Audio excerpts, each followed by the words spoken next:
começar o programa, um bate-papo com a médica Graciele Tombini. A gente conversa sobre remédios para emagrecer.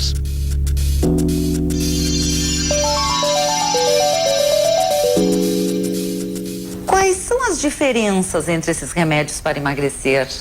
Nós temos 3 categorias de medicamentos para emagrecer, dividindo assim basicamente em 3. Os anorexígenos, né, que em geral são os derivados anfetamínicos.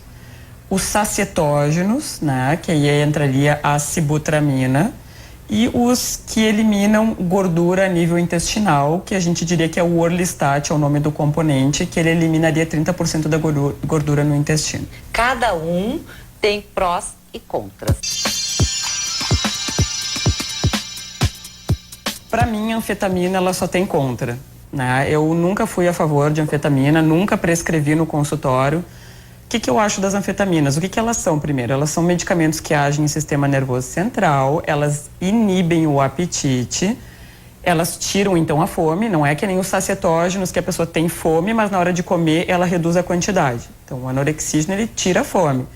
E o que eu vejo como problema disso? É claro que a pessoa vai emagrecer, só que ela vai emagrecer ficando várias horas sem comer, acabando com o metabolismo dela, reduzindo o metabolismo, e a consequência desse medicamento é quando os pacientes param, eles engordam muito mais do que emagreceram. Esse é o medicamento de maior risco, tem risco de dependência, tem risco cardiovascular, e eu não vejo por que usar um medicamento que tem efeito rebote, tipo, é uma ilusão, ele emagrece durante o uso e quando para o medicamento a pessoa recupera o peso.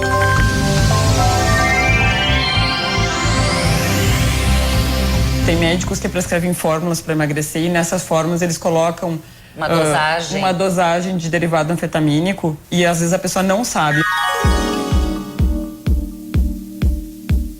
A sibutramina é um medicamento que ele é basicamente sacietógeno, por aumentar a serotonina, ele dá saciedade.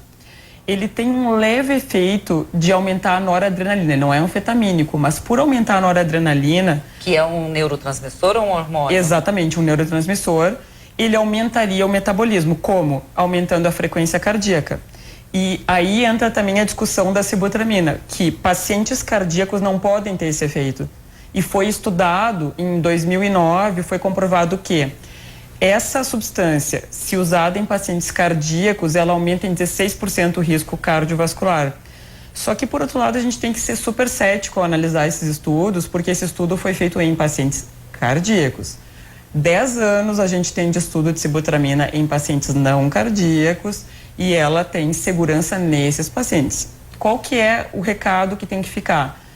Só pode ser usado dentro de consultório médico. O médico tem que saber qual que é o paciente que não tem pressão alta, que não tem histórico cardíaco, porque às vezes as pessoas não sabem que tem pressão alta e vão lá no centro e compram uma sibutramina. Isso acontece, né? Foi pego muitas vezes já, né? E esse é o grande problema. Na verdade, qualquer medicamento não pode ser administrado sem uma orientação médica, sem esse acompanhamento também, porque ele pode até receitar, depois nunca mais foi ao médico e fica tomando e... Essa é a questão, risco, né? Porque eu diria assim, essa polêmica de retirar a sibutramina, eu acho que o que se fala em relação aos cardíacos é pertinente, tem que ter cautela, é comprovado isso, só que por outro lado ela beneficia um outro grupo de pacientes não cardíacos e obesos.